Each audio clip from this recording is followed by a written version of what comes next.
오늘은 이스라엘의 타락한 신앙, 이스라엘의 타락한 신앙이라는 제목으로 말씀을 상고합니다.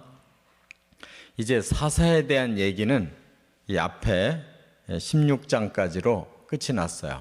삼손이 12번째 사사인데 이 사사기에서는 이 12명의 사사만 소개하고 끝을 냈습니다. 그리고 이제 사무엘상으로 넘어가 보면 엘리 제사장도 사사의 일을 했고 또 사무엘도 사사 일을 했고 사무엘이 아들들을 사사로 세웠다, 그런 내용이 나오기 때문에 실제로 사사는 한 15명 정도로 우리가 15대까지는 내려갔다, 이렇게 볼 수가 있어요. 그러면 이 나머지 지금 17장부터 21장까지가 사사기가 남았는데 이 내용은 뭐냐? 이스라엘이 얼마나 신앙이 타락했는지 완전히 엉망이라는 것을 보여주는 거예요. 그래서 이 신앙이 어느 정도 타락했냐면, 말하자면 그 유대교, 그 여호와의 그 신앙하고 그 가나안 땅의 원주민들의 신앙이 완전히 짬뽕이 돼버렸어요. 그래서 이스라엘 사람들에게는 뭐만 남았냐면 여호와라고 하는 이름만 남아있고, 모든 신앙의 형태는 다 그 당시에 가나안 땅의 우상신앙, 완전히 합해져가지고 이름은 여호와를 위해서인데 방법은 전부 우상 섬기는 그런 형식이 돼버려서 이건 도대체가 하나님 믿는 집단이라고 볼 수가 없어요. 왜 그러냐? 가장 중요한 게 율법을 받았잖아요. 율법이 없어졌어요 지금. 그래서 지금 사사기 읽어보셨지만 한 번도 율법 얘기가 안 나와요. 그냥 사람들이 생각으로 기억하고 있는 정도만 가지고 그냥 신앙생활 하는데, 눈에 보이는 거는 우상이 보이잖아요. 여호와는 안 보이잖아요. 율법도 없고. 그러니까 대대로 내려온 그 신앙의 기억, 여호와 하나님이라는 것만 아는 거지, 실제 신앙의 행위는 전부 눈에 보이는 그 당시 풍습대로 하는 것이다, 그 말이에요. 그것이 이제 오늘 17장부터 21장까지 크게 두 사건을 통해서 그 모습을 보여줘요.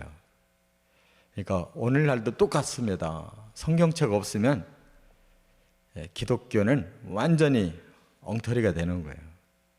성경에 들어가서 신앙생활 해야지, 성경 덮어놓고 그리고 우리가 그냥 생각으로 하는 신앙생활 하면 기독교나 불교나 이슬람교나 그 외 미신이나 여러 가지 신흥 종교가 뭐 다 인정될 수밖에 없는 거예요.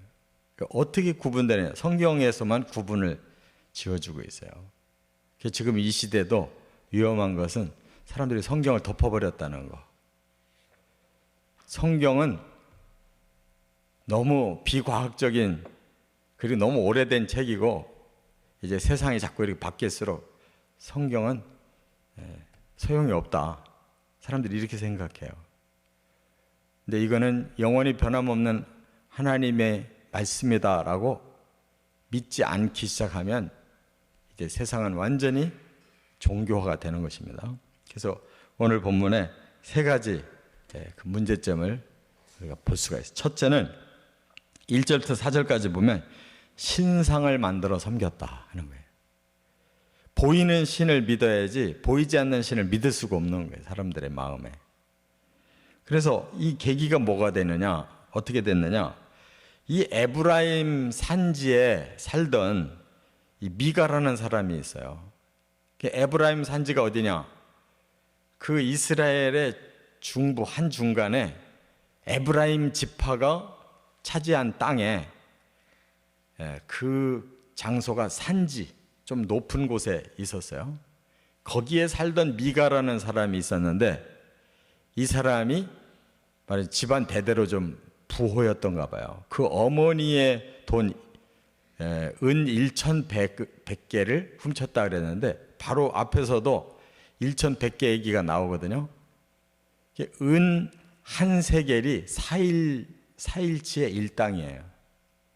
1,100세겔 그러면 이게 굉장히 큰 돈인 겁니다. 제가 그랬죠. 10년 이상 먹고 살 수 있는 돈이라고. 근데 여기서 어머니에게서 그 돈을 훔쳤어요. 그러니까 말하자면 아들이 이런 무슨 재산권을, 어머니 재산권을 이렇게 운영을 하다가 그냥 슬쩍 자기 돈으로 만들어 버렸던가 봐요. 그랬다가 마음에, 양심에 가책을 받아가지고 어머니한테 실토를 해요. 제가 어머니 돈을 제가 가졌습니다 하고 그걸 다시 내놔요. 그랬더니 그 아들을 축복하려고 이거 가지고 신상 만들어라. 그래서 그 중에 200개를 떼가지고 신상을 만들었다는 거예요. 자기 집에다 놓고 모시고, 신을 모시고 사는 거예요. 이게 지금 온 세계 우상 섬기는 데가 다 그렇죠. 일본이든 저 동남아시아든 다 신상 집에다가 다 새겨놓고 살잖아요. 섬기잖아요. 똑같은 거예요. 그러니까 사람은 뭔가 신을 봐야지 믿음이 생기는, 경외심이. 여호와는 안 보이는 분이에요. 그러니까 자꾸 잊어버리고, 그래서 안 보이는 하나님 만나려면 성경을 들여다봐야 안 보이는 하나님이 영적으로 보이는 건데, 성경을 덮어놔버리면 사람은 영이 어두워지니까 안 보이는 신을 믿을 수가 없어요. 그럼 자꾸 보이는 신을 섬기게 돼 있어요. 그래서 사람들이 신상에 가서 자꾸 절하게 되는 거고, 그리고 집에다가 뭐라도 모셔놓고 섬기게 되는 거예요. 이와 같이 신상을 만들어서 아예 가정에다가 이렇게 신을 모시고 살게 됐다. 이게 미가의 집만 그런 게 아니고 한 예를 지금 들어준 거예요. 그 집안에서 신상을 만들어 섬기게 된 계기가 이렇다는 거예요. 이처럼 오늘날도 똑같아요. 아무리 과학이 발달하고 뭐 인류의 그런 역사가 발달해도 이 영성은 진리가 없이 사람의 심성으로 믿으려고 하면 사람 자체가 타락해 있고 사탄에게 속아 있기 때문에 보이는 신을 믿게 만드는 거예요. 두 번째, 5절부터 12절까지 보면 또 하나 신앙의 타락이 뭐냐? 인위적인 제도를 시행했다는 거예요. 말하자면 여호와의 신앙은 율법이 완벽하게 가르쳐줬잖아요. 그래서 10계명이 있고 사람은 10가지로 큰 법을 지켜야 된다는 거예요. 이것이 하나님을 경외하고 사람들과 함께 사는 최종의 법규예요. 1계명부터 4계명까지 하나님을 어떻게 섬겨야 되느냐, 5계명부터 10계명은 사람들과 어떻게 살아야 되느냐, 이게 하나님의 계시의 말씀이고, 그 다음에 하나님을 섬기기 위해서 제사법이 있는 거예요. 그리고 하나님의 용서를 받고 하나님의 축복을 받는 삶이 그게 제사법이에요. 이렇게 크게 두 가지로 나눠져 있어요. 율법은 계명과 제사. 이것이 하나님이 주신 제도예요. 그런데 여기 본문에 보니까 이제 사람들이 임의적으로 제도를 만들어요. 어떻게 만들었느냐? 그러니까 에봇과 드라빔도 만들었다 그랬어요. 에봇이 뭐예요? 이 제사장이 입는 겉옷이에요. 그런데 이미 기드온 사사 때도 에봇을 만들어가지고 그것이 우상이 돼버렸어요. 사람들이 뭔가 신기한 게 있으면, 금으로 만들어 놓은 신기한 게 있으면 그 앞에 가서 빌고 절하고 그러잖아요. 에봇은 제사장의 제일 겉옷이에요. 그래서 하나님을 만나러 가는 제사장은 반드시 에봇을 입고 들어가고, 하나님 앞에서 어떤 것이 하나님 뜻인가를 구별하려면 에봇 밖에 있는 이 우림과 둠밈이라고 하는 보석을 가지고 하나님 앞에 기도하다가 이거냐 저거냐를 결정하는 거예요. 그러니까 하나님 뜻을 묻고 하나님께 제사를 드리기 위해서 필요한 옷일 뿐이지 이건 아무런 다른 뜻이 없어요. 그런데 가장 화려하게 만들어진 옷이거든요. 여기 뭐 보석이 줄줄 매달리고 금띠가 들러져 있고 하니까 이게 특이하다 해서 그걸 만들어 놓고 사람이 섬기는 것이죠. 이 사람들의 종교성. 드라빔은 뭐냐? 우리가 야곱이 자기 외삼촌 집에서 도망 나올 때 둘째 부인 라헬이 뭐 가지고 나왔어요? 드라빔이라고 하는 가정 수호신, 조그만하게 만든 이 우상을 가지고 나와요. 이 가정 수호신이에요. 이것도 그걸 만들어 또 섬기는 거예요. 그러니까 우상이 많으면 많을수록 좋아요. 절에 가면 부처가 얼마나 많아요. 부처가 많은 절이 대단히 큰 절이에요. 그만큼 사람들은 많은 걸 봐야 많은 걸 섬긴다고 생각해. 또 많이 복을 받는다고 생각해. 그렇게 해놓고 또 제사장이 있어야 되겠다 싶으니까 미가의 여러 아들 중에 한 아들을 네가 제사장 해라. 그래서 종교 책임자로 만들어 놓은 거예요. 완전히 문선명 같이 똑같아요. 사업하는 아들 따로 있고 종교를 이끄는 아들 따로 있고 이렇게 자기 집 안에서 다 만들어 놓은 거예요. 그리고는 나중에 베들레헴에서 온 레위인 청년 한 사람을 만나게 되니까 그 사람으로 바꿔요. 제사장을. 왜 그랬느냐? 자기가 자기 아들을 제사장으로 세운 것이 마음에 꺼림직한 거예요. 왜냐하면 너나 나나 똑같은 신분인데 하나님 섬기는 제사장으로서는 자기 아들이 부족하다는 걸 알죠. 그러니까 그동안 들은 풍월이 있어가지고 레위인이다 그러니까 이 사람은 하나님 일을 하는 사람이구나 해서 베들레헴에서 살다가 먹고 살 게 없어가지고 돌아다니다가 이 집을 만나니까 제사장으로 삼아요. 레위인이라고. 근데 레위인 제사장 못 됩니다. 분명히 성경은 출애굽기 28장 1절이나 민수기 17장에 보면 제사장은 아론의 자손이야만 제사장 되는 거예요. 이게 레위인이 제사장 되는 것도 엉터리인 거예요.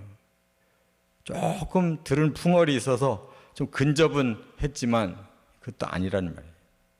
그러니까 완전히 사람들이 인위적으로 뭐 그럴듯한 제도를 자꾸 만들어서 이렇게 섬기니까 이게 우상이 돼버리는 거죠.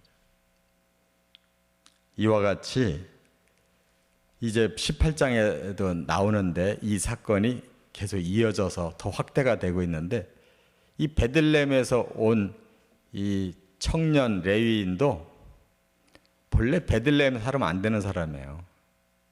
레위인도 제사장처럼 하나님께 헌신해가지고 전국의 48개 성읍으로 다 흩어나서 이 사람이 누구냐 하면 모세의 아들 게르솜의 아들 요나단이라고 그랬어요. 그러니까 이 사람들은 어디 가서 살아야 되냐면 저 북쪽 지방에서 살아야 될 사람들이었어요. 본래 그 12지파로 다 흩어져 살 때. 근데 어떻게 이 남쪽 베들레헴 와서 살게 됐어요? 그건 뭐예요? 레위인들도 처음에는 전국으로 퍼졌지만 사람들이 제사를 안 드리고 11조도 안 내고 하니까 레위인들 먹고 살 수가 없는 거예요.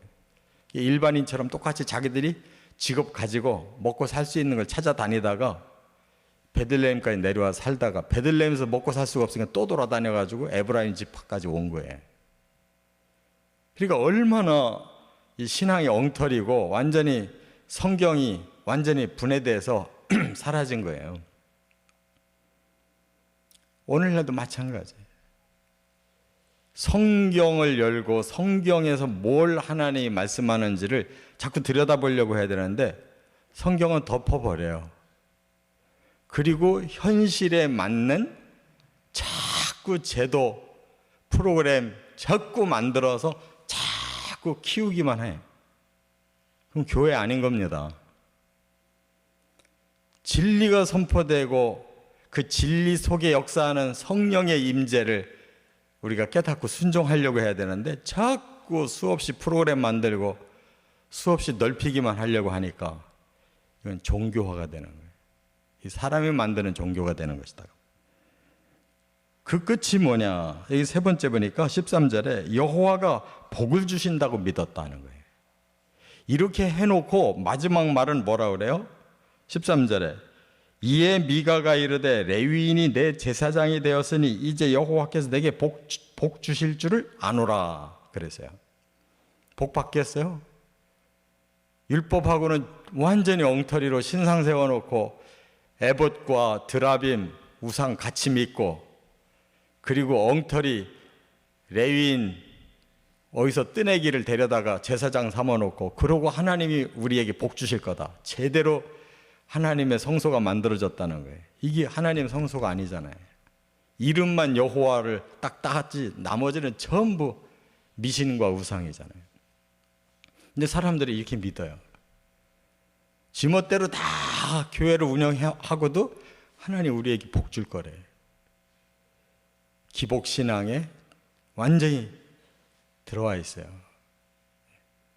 그러니까 물질 복만 받으면 하나님 잘 믿는 증거라고 생각해요. 이거 봐라, 이렇게 부흥되고 이렇게 잘 살게 되고 뭐 하는 대로 다 돼나가는 하나님 복 주는 거 아니냐, 하나님이 우리를 기뻐하시는 거 아니냐, 이렇게 본데 기준이 여기에 있다는 거예요. 이 오늘날과 틀릴 게 뭐가 있어요? 중요한 거는 진리가 살아서 선포가 되고 하나님의 성령이 우리 각자의 마음속에 동일한 깨달음을 주셔서 정말 하나님 중심으로 순종해야 되겠다는 정신이 살아있어야 되는데 그건 뒷전이에요. 이렇게 돼서 이스라엘의 신앙이 완전히 땅바닥에 떨어져 버렸다 깨달아야 돼요. 자꾸 보이는 신을 믿으려고 하고 인위적으로 사람이 제도를 자꾸 만들고 프로그램 자꾸 만들고 그리고 복 받으면 그게 신앙이 좋은 증거라고 생각하는, 여기에 큰 맹점이 있다는 걸 우리가 깨닫고 바로 세워나가는 저와 여러분 되시기를 주의 이름으로 축원합니다.